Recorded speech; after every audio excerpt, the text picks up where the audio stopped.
Welcome to today's episode of the Group Therapy Podcast. Today we have returning guest, filmmaker, director, Donald Farmer. We are going to be talking about his newest movie to be released, Debbie Does Demons. Donald, tell us a little bit about it. Well, Debbie Does Demons is a movie that sort of shows what happens when you mess with the Ouija board and conjure a witch, which is something you probably should not do. Our main characters are Debbie, who is a TV host. She hosts a late night paranormal ghost hunter spook show where she talks about spooks, in history and current spooks, and she shows little vignettes to illustrate what she's talking about. So she has a very entertaining late night show for people that are into ghosts, witches, or demons. And then our other main character is Carmilla Karnstein, who is a 300-year-old witch who tangled with a witch finder back in her day. And modern day people look at her as a historical character. They think she's long dead because how can anyone live 300 years? But when these teenagers sort of conjure her with their Ouija board antics, it brings her into the present day.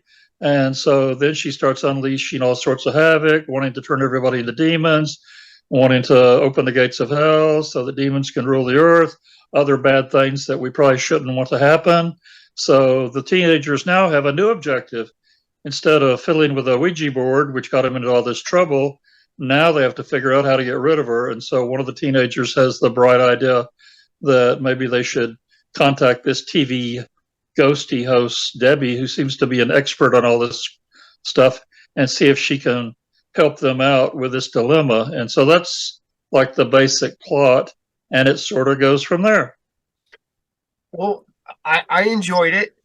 It is very much for me particularly, was a throwback to the late 80s, early 90s direct-to-DVD or direct-to-VHS movies back in the day. If it would have came out 30 years ago, it would have definitely had like Debbie Rochon. You would have had, but you have like the next, evolution of those girls in this movie. With I've actually done 2 movies with Debbie Rochon. So Debbie's, and I did a witch movie with her, Chainsaw Cheerleaders, where the villain is also a witch. Yeah, Debbie's in that one too. It's then it's a calling. Do you have another one so you can have the witch trilogy? Well, I'm probably going to do another witch movie before long. I've got a title I want to film called Witches on Wheels, which is about a gang of motorcycle witches. So I'd like to do that one at some point. Oh man, those are great. That's a throwback to what was it, Werewolves on Wheels and all those from the late. Yeah, 70s. The big problem with doing that, I would have done that one already. It's just that the problem is finding actresses who can ride motorcycles. So it's very difficult to find.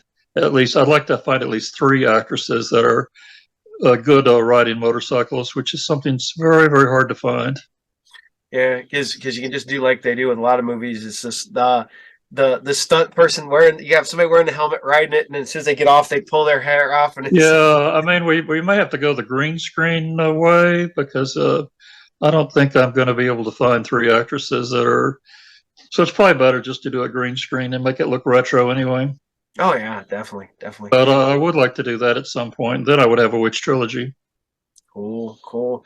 I gotta admit that I discovered Debbie Does Demons because I did an interview with Angel a while back, and I found her, her sizzle reel thing, and it had little bits and clips from that. I'm like, all right, now I have to see this movie. So, and then I found out. Then I contacted her. She said it wasn't out yet. I contacted you. Then you hooked me up with the screener, and now I've got to get I got to get an actual physical copy ordered. But yeah, you can get that from Vinegar Syndrome right now. Yeah, they've still got some in stock. Yeah, I got to order that hopefully this weekend. My whole life has been hectic right now. I got my con coming up next weekend, so I'm going 1,000 miles an hour. But which con is that? I do one here in Pickle called PickleCon. It's a little hometown convention with comic books.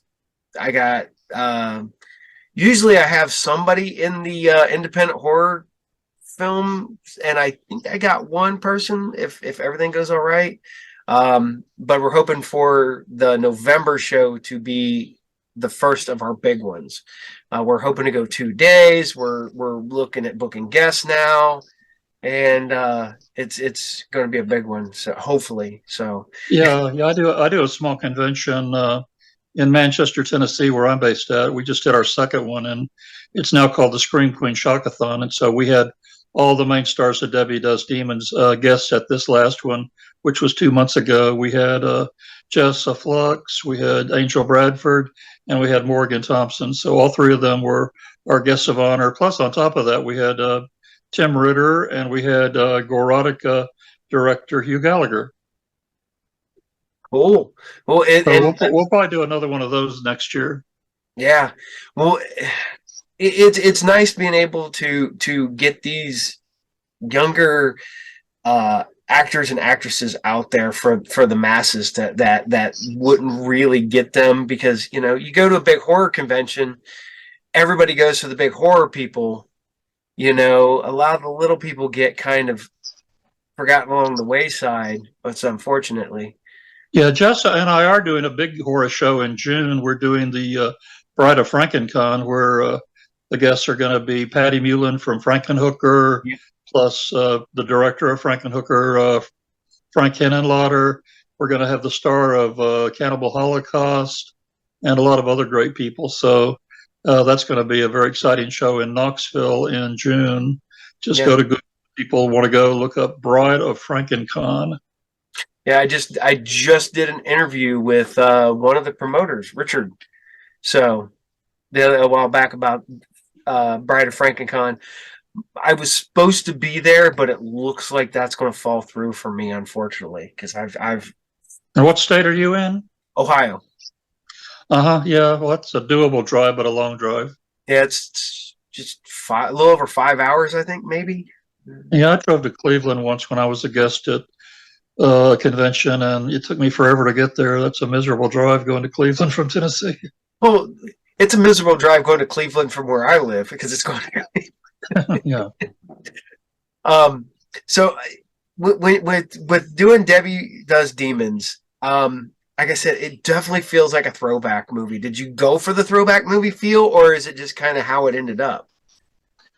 Well, I wanted it to have a horror comedy feel so that it would have some amusing parts, and I wanted some of the actors to be over the top. I like people to be very big on camera.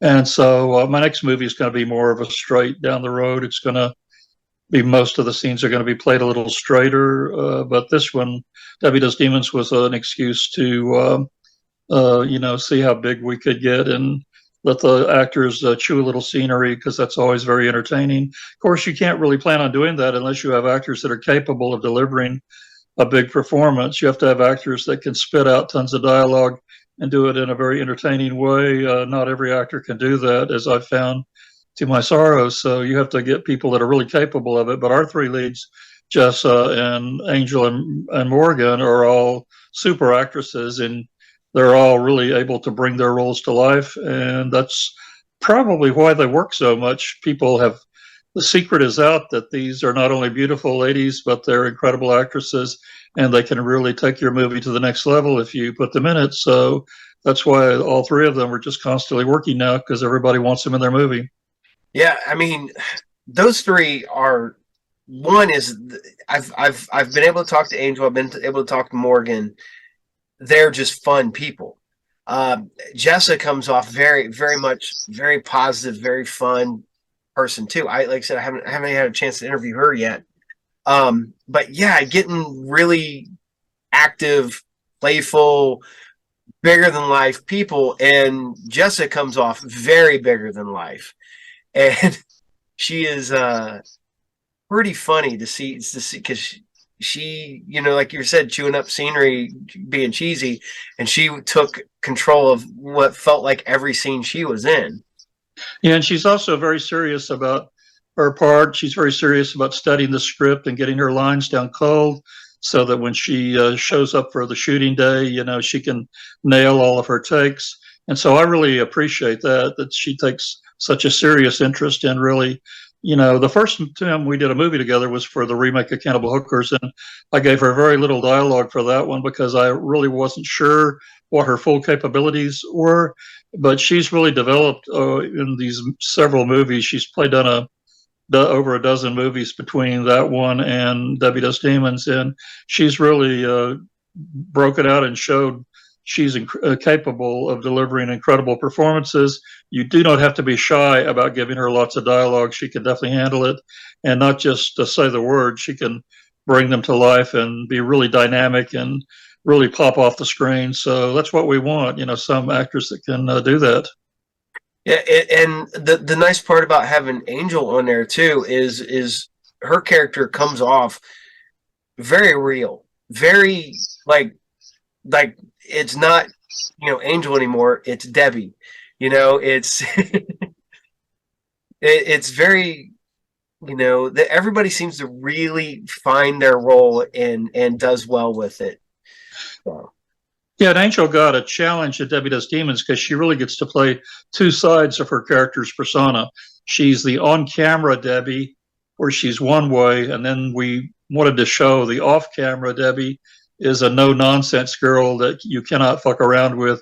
And we do that. We have the director of her show constantly hitting on her, and so we have different ways for her to say no to him in diplomatic, polite ways, which he is too dense to fully understand.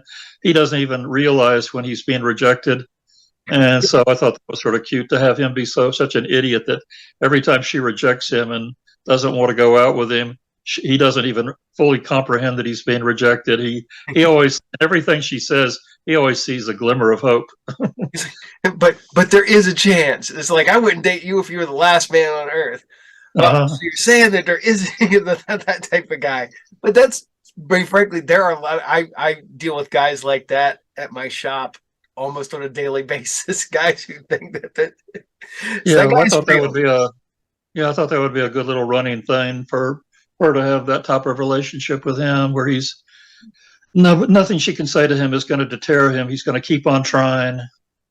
If we ever make a sequel, he'll probably keep on trying. What you should do is just have him in all your movies. Just always show up for even just a minute and hit on somebody, then get blown off, and then he goes off, and then the next movie he's appears in the background.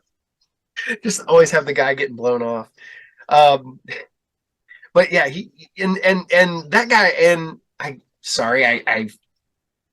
just spaced on his name. Is it Ryan? Yeah. Yeah, there it is. Yeah, and he does a very good job. I mean, he comes off as a real kind of legitimate, just kind of. He's also working quite a lot. He's done 2 or 3 movies since Debbie. I think he's in the new Amityville Ripper movie. Cool. Let's see. And then I'm not gonna lie, Adam as the boyfriend is hilarious. So oh yeah, shoot, he's in Woke. He's in Bad Girls. Jeez, wow. You're right. He's everywhere. Yeah, he's another one working a lot. Yeah. Do you feel like I don't know how to put this a better way. A proud father when you find these people, you give them these acting jobs and stuff, and then they go off to really start sprouting their wings. Yeah, I've had a few of my actors become really huge success stories. Probably my biggest success story was when I made Vampire Cop, and I hired this actor named Ray McKinnon to be the second lead, one of the bad guys. And at the time I hired him, he had done one line of dialogue in Driving Miss Daisy, but then that movie went on to win the Oscar for Best Picture, which enabled him to get a top Hollywood agent because he had that on his resume. And then once he got a Hollywood agent, he just blew up, and he's been in all sorts of stuff. He's worked with Clint Eastwood in A Perfect World. He's worked with Jodie Foster in Summersby. He's worked with Warren Beatty and Bugsy. He just most recently co-starred with Matt Damon as Matt Damon's best friend in the movie Ford versus Ferrari. And now he's in a new TV miniseries with Batman himself, Michael Keaton. So he's just gigantic. And on top of that, he won an Academy Award a few years ago for producing a live action short film. He won in the category Best Live Action Short Film. So he's now the only one of my former actors to have an Oscar. That's pretty cool. That's. And then my makeup guy that I discovered for Cannibal Hookers, that was his name is Brian Sipe, and that when I hired him, that was his very first job. Nobody had ever hired him to do makeup before, and since then he now has worked with Brad Pitt on Benjamin Button. He worked with Arnold Schwarzenegger on one of the recent Terminator sequels. He's worked on several X-Men movies. He's just, the guy is gigantic, and it all started with Cannibal Hookers. Wow. Hey, you know what? It's we had this discussion at my shop a while back. You get all these people, and you start looking at some of these A-list actors now, and they started out in horror movies. A lot of them started out in low budget, no budget horror films. Oh You know, yeah, Brad Pitt started out in a slasher movie, Cutting Cutting Class. Class. Yep, yep. And he's only in it for 5 minutes, maybe. I know it's not Yeah. long, but Uh-huh. when he got big, they plastered him all over all of the VHS covers back in the day. So, do you ever go back and redo any of your movies to put, like, if your actors blow up, you can put them on the cover? Well, that would be more up to my distributor than me. That would be their choice. And so far, none of my distributors have wanted to do that, but that would be the option of my distributors. We had another actor that I gave him his very first acting role in Cannibal Hookers, the original one. Mhm. And the very next movie he did after making his movie debut in Cannibal Hookers was he was immediately hired for a speaking part in Nightmare on Elm Street 5. So he made a big leap from my cheapy movie to a major horror franchise. Heck yeah, heck yeah. But I don't want to give too much of Debbie Does Demons away. Like I said, I recommend it. I'm telling everybody to go to buy it, or check it out whenever they can.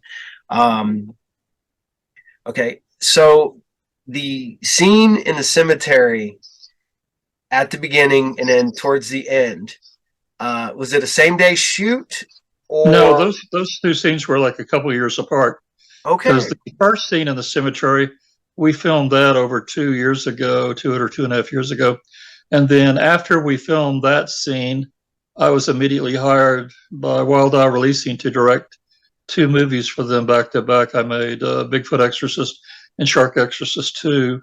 So we had to put Debbie Does Demons aside until I could do these two movies where I was hired by them to direct those. And those were basically in-house productions that they funded. And then after I finished those two movies, then I returned to Debbie Does Demons and shot all the rest of the movie.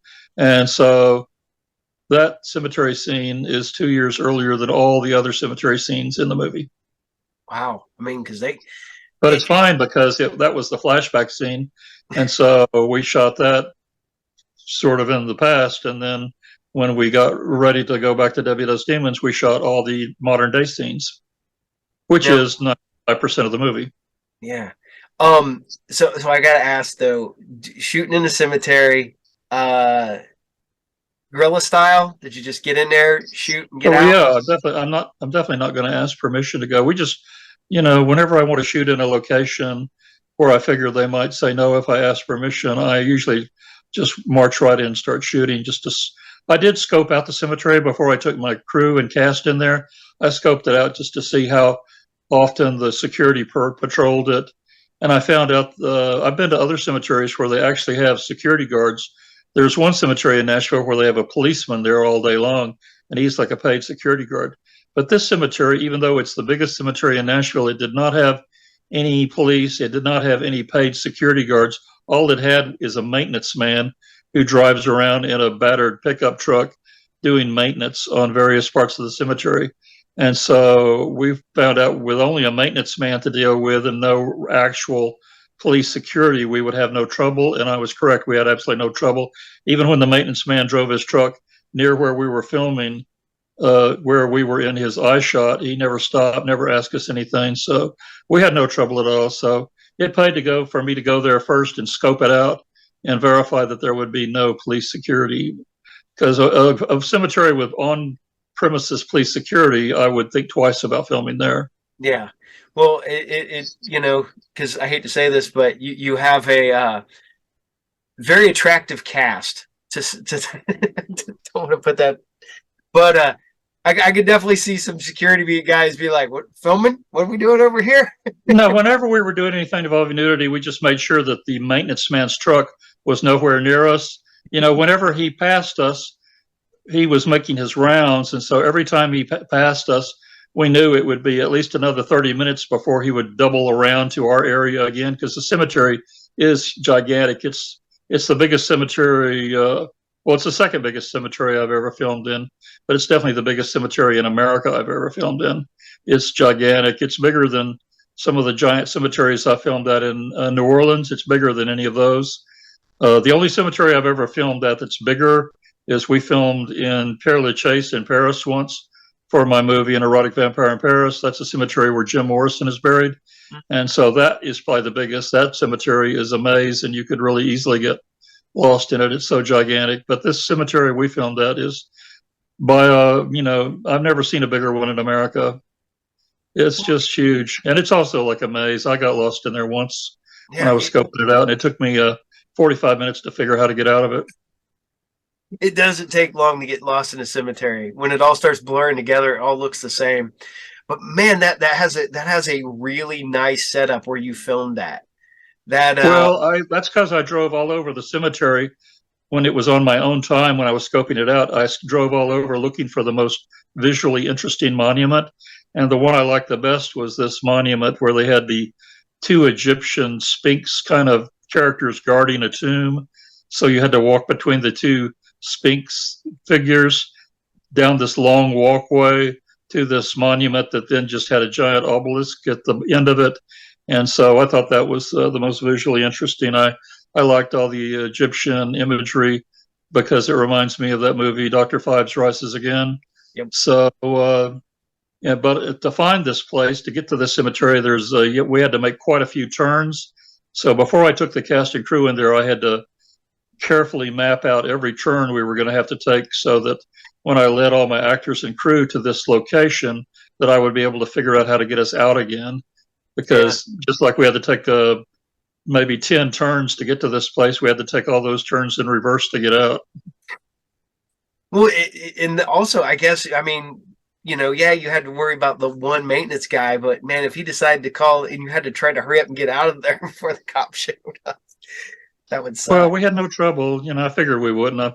I figure maintenance men have plenty to do, and they don't need to worry about us. Yeah, and one of the reasons I asked was because in the first part, Jess said no top. In the second part, Jess said top.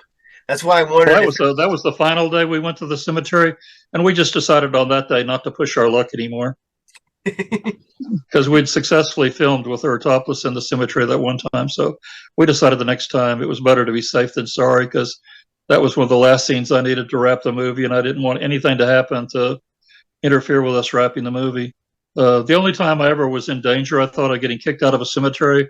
One time, well, it wasn't a cemetery, but one time I was at a palace in Russia. I was filming at the summer palace of Catherine the Great called Peterhof, which is a giant palace with dozens of solid gold life-size statues all over the place.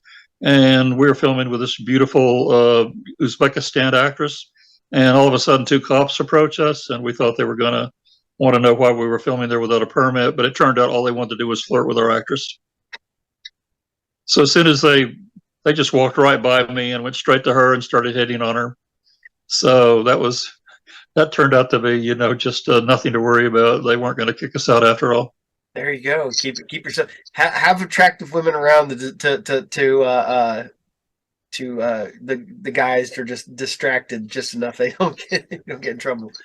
Um, Now with Debbie Does Demons, I know right now you've gone back and touched on some of your older movies like Adam is Reed is directing a remake of Scream Dreams and stuff like that. Are you working on something connected with Debbie? You going to do a sequel? You going to, you Well, know? we do have a new movie that we're planning, but I'm not going to announce the title until we get closer to shooting. So I'm not going to announce anything until probably the end of summer. But Because we do know what our next movie is, but it's right now we don't want to announce it until we have some photos to show. yeah, because like I was thinking about this while I was watching that. I was like, man, I was like, you could wrap an entire universe around just the Debbie character and Yeah, have but all yeah, these. I mean, I am thinking there's possibility that we would like to do a sequel at some point. The question is, do you call it Debbie Does Demons 2 or do you call it Debbie Does More Demons? You know, it's Or, question is or what to call it. or introduce new monsters. Debbie does witches. Debbie does vampires. Debbie does, you Well, know. I like the alliteration. I like titles that have alliteration. The repetition of three successive consonants. Yep. So I'm a very big fan of alliteration. I will say that our next movie is also going to be an alliterative title with triple consonant repetition. Or you can have the Debbie does devils. You can because she did demons. She's gonna upgrade to devils the next time. Well, that's possible because at least it's a D word. Yep. um, now, did you have the cast or the characters first? Did the characters come first or did the cast come first? Well, I knew that whatever I do, I'm going to have Jessa in it. And I'd already done one movie with Angel, so I knew Angel was going to be in it. So Morgan was the newbie. This was my first movie with her, but now that I've worked with her and been super impressed by her, I would definitely like to keep working with her. So, yeah, but I knew as I wrote it that Angel and Jessa would be in it. But yeah, but I had the characters all planned out. So, whenever I write a script, it's always good if you can write for specific actors because then you know what their people you've worked with before, because then you know what their capabilities are. We've had cases where we would write for an actor or actress who I'd never worked with before, and then find out, in one case, I don't want to name names, but we found out this actor couldn't deliver the volume of lines I'd given him, so we had to chop out all his dialogue because we found out he, really wasn't capable of speaking and scratching his head at the same time. So you got to find out what people's capabilities are. That would be a shame to write an entire role for a person, then realize that they can't perform that. That's why I just like to use mainly people I've worked with before. That way, there's no surprises. Yeah, and the cool part about it is that this movie, like I said, I've got to interview Morgan. I've interviewed Angel. I'm friends with Tony Hack that you've got in there. Tony's a good guy. Les, I kind of know him a little bit, and it's funny to see people that I know in your movies. I know personally, but Mm-hmm. it is like I said, it is a very fun movie. It I don't take this. I mean this in the best possible manner. Is it reminds me of, for some reason it reminds me so much of Sorority Babes at the Slime Ball Bolorama. Oh yeah, everybody likes that movie. That's Yeah. probably that's probably David Dakota's best movie.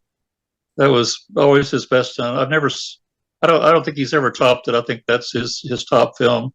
Just like Fred Olen Ray's top film is probably Hollywood Chainsaw Hookers. I think Sorority Babes is David's best film. Yeah, and there's just little bits of that movie, that your movie, that reminds me so much of Sorority Babes, and Well, yeah, Sorority Babes had that as an actor that I've used before, Michael Sony, who plays the voice of the demon imp or the imp character in yep, Sorority Babes. But mainly, I wanted to have a puppet demon in my movie because we did have a demon puppet in my movie Scream Dream that people loved, and so we got a lot of comments over the years about that was their favorite part of Scream Dream, that they liked the little demon rat puppet, and so I decided that once we had an effects guy capable of making me a new puppet, that we should go for it and have a puppet that would outdo the Scream Dream puppet.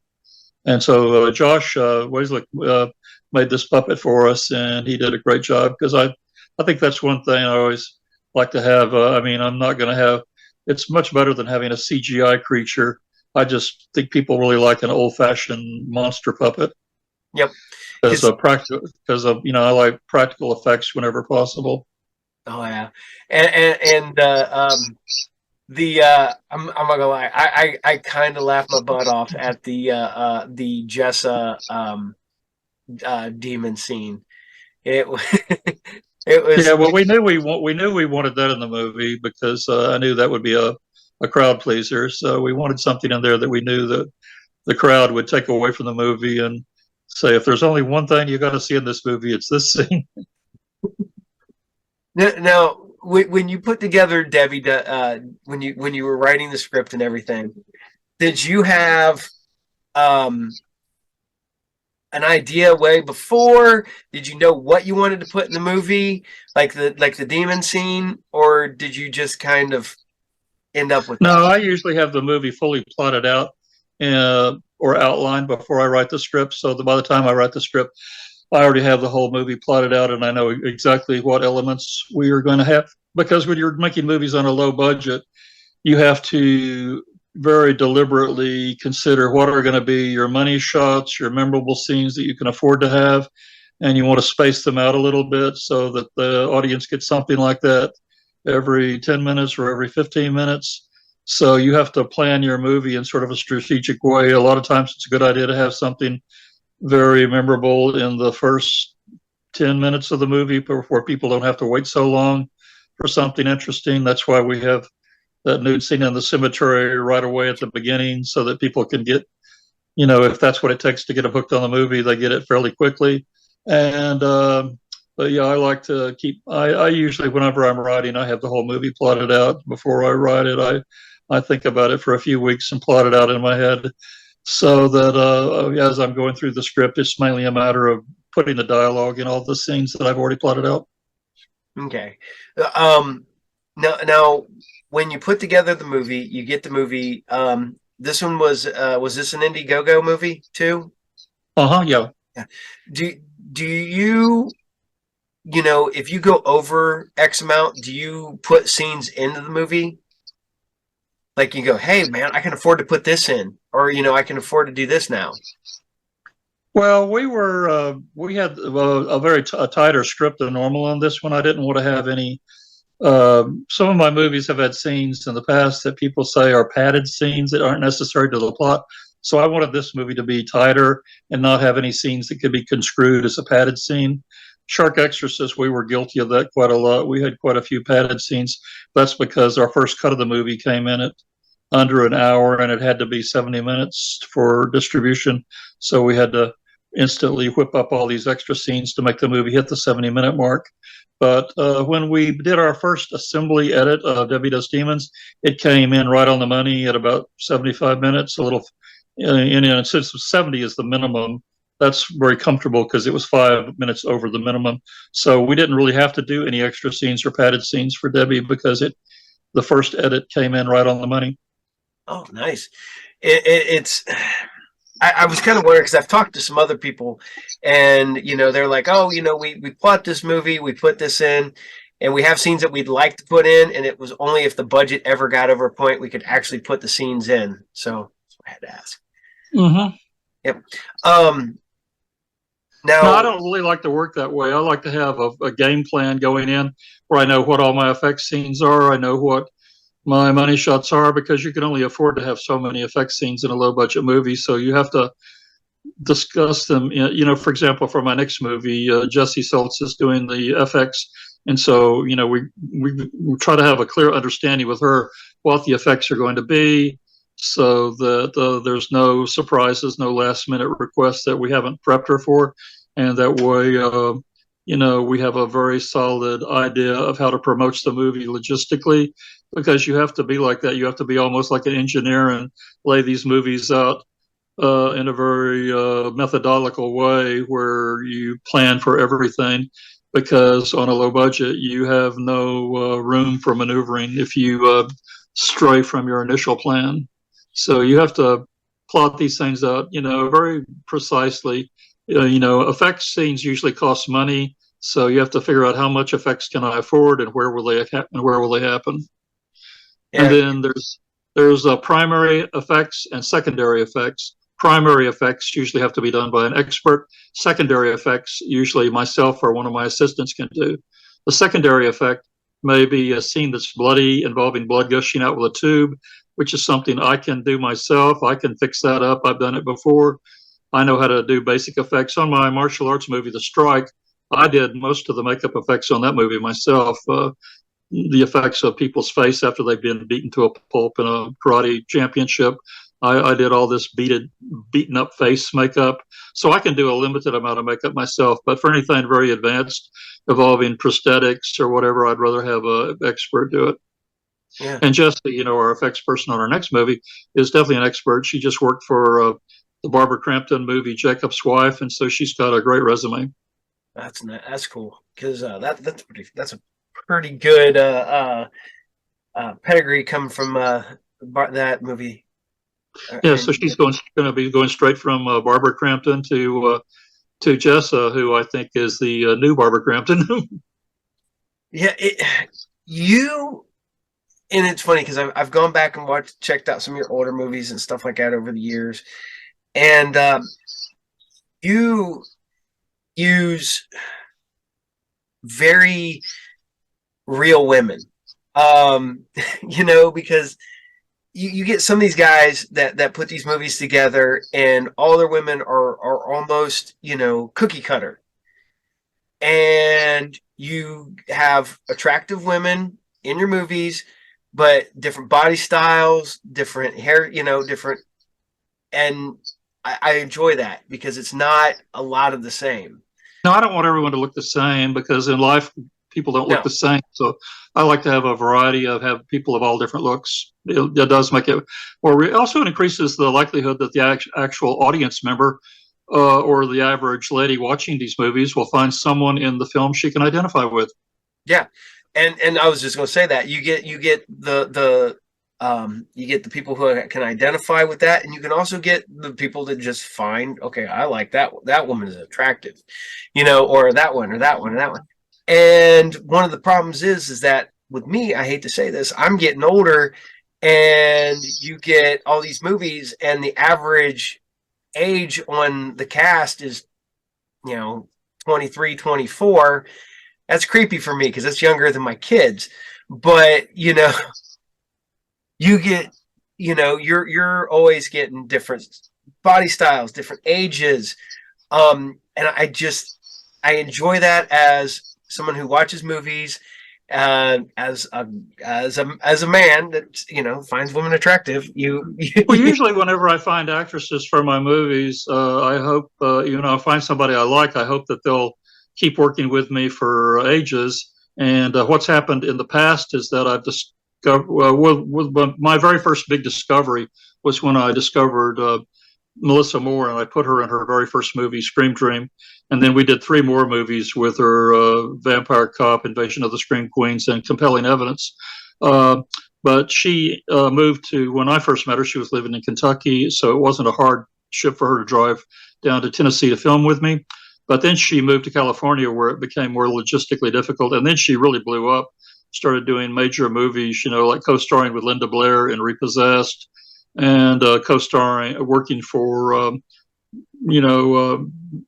that director Rifkin in the movie Invisible Maniac, which was a huge 35 millimeter cult movie, which is just came out on Blu-ray from Vinegar Syndrome, as a matter of fact, and they put it out in a special 4K edition. So that movie's now getting some major love from Vinegar Syndrome because they don't put every movie out in a 4K edition. Only the top cult movies like Flesh for Frankenstein get that kind of treatment.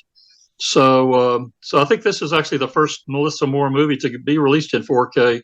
Her film Invisible Maniac, and she also did a lot of Jim Wynorski movies, and she did the Roger Corman movies where he would produce them and send her to the Philippines, sort of like she did one for him called Angel Fist, where Roger Corman shipped her off to the Philippines to film it.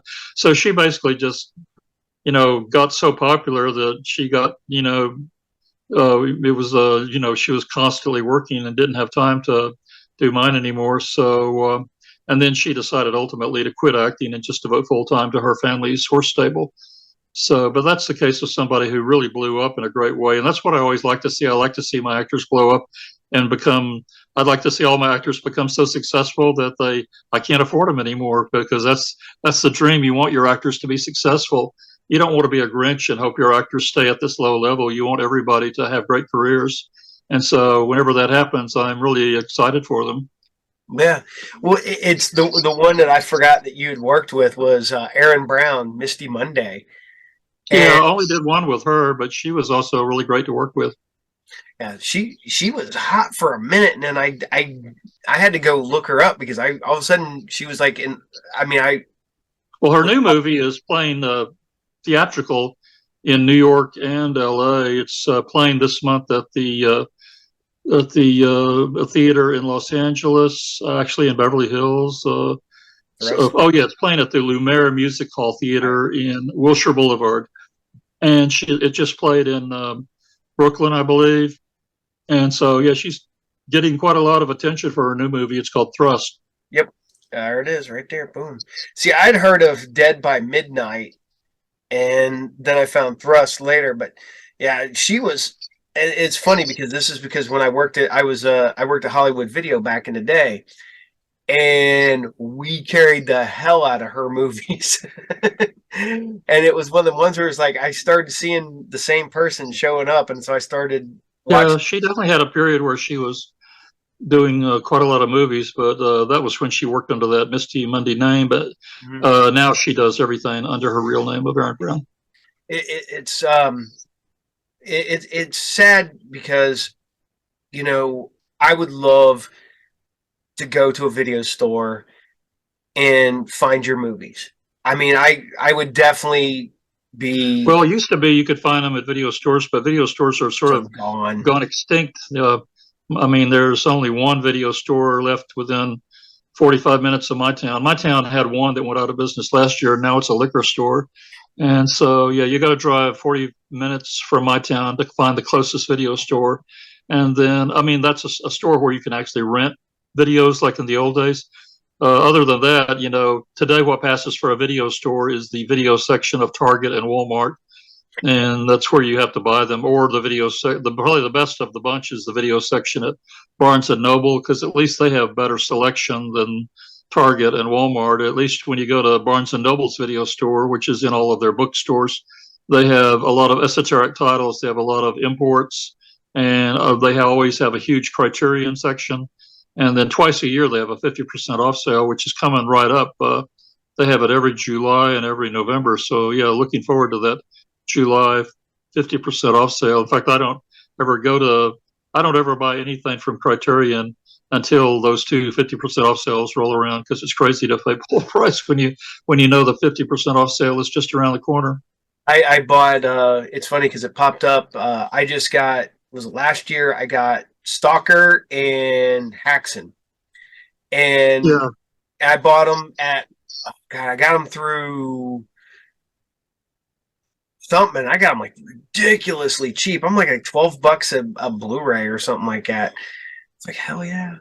Um, Yeah. Well, Criterion's getting ready to put out this Boris Karloff movie Target, so that's one I want to get from Criterion. It's one of his final best movies. Not the last movie he made, but the last great movie he made.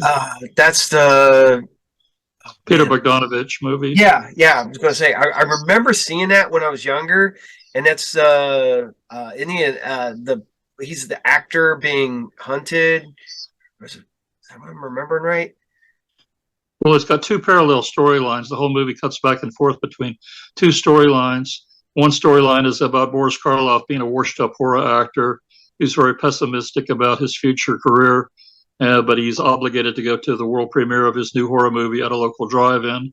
And then the other storyline is about a guy who goes crazy and murders his whole family, and then goes on a shooting spree, shooting people on the freeway.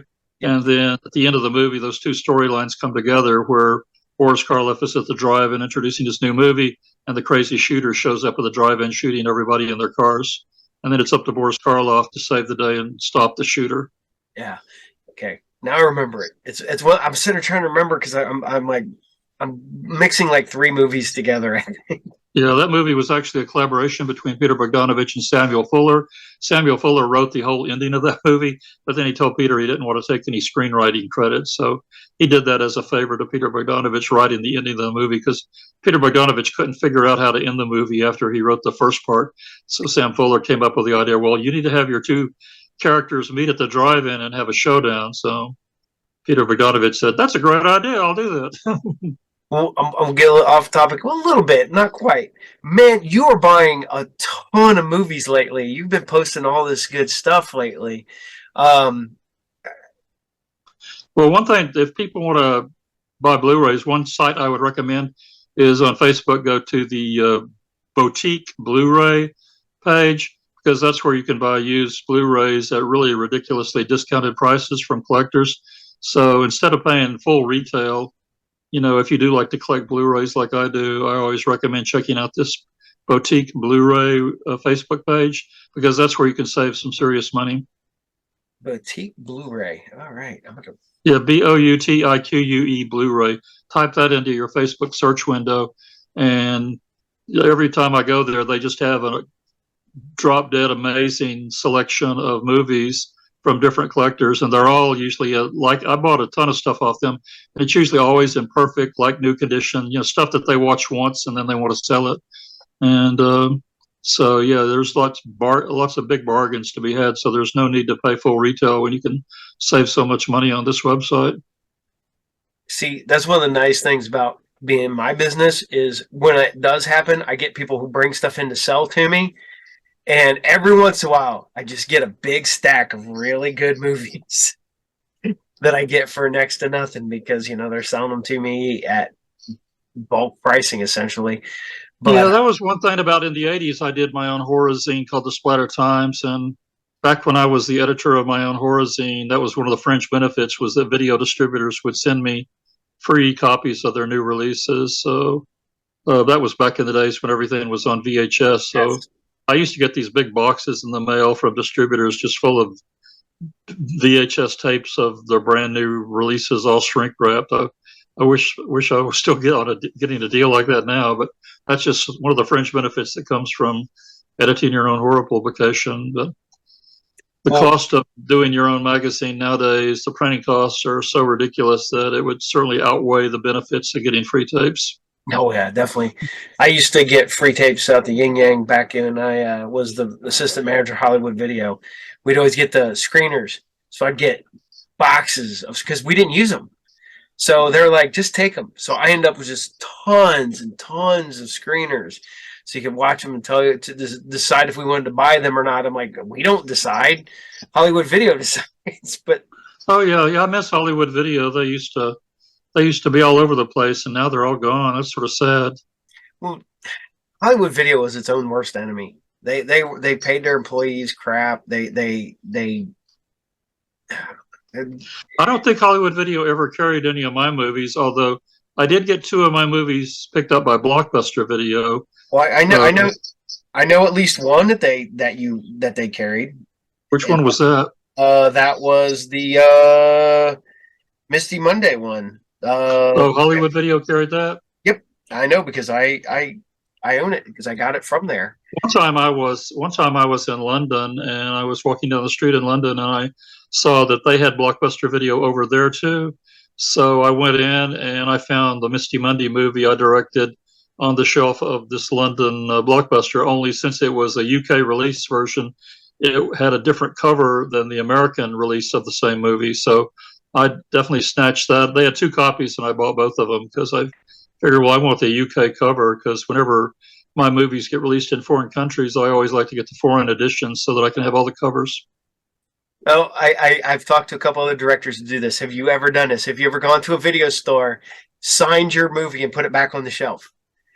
No, I've never done that. One time when I first started making movies, I went into a video store and I saw that they had a copy of my movie Savage Vengeance. So I told the video store owner, "Oh, hey, I made this movie." And then I just got a mouthful screaming at me saying it was the worst movie ever and that customers were complaining about it. And she just wanted to have my head for when she found out I was the one that made this movie. back in those days, and when you ran a video store in the 80s, videotapes to stock your store with were really expensive. It was not unusual for a new release movie to cost $50 to $70.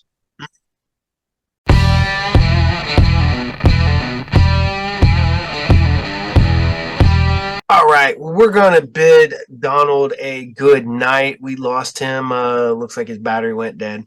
Um, go check out Debbie Does Demons. It is a fun, cheesy movie. Great bunch of people working on that. Jessa Flux, Angel Bradford, Morgan Thompson, Adam Freeman. Just the list goes on.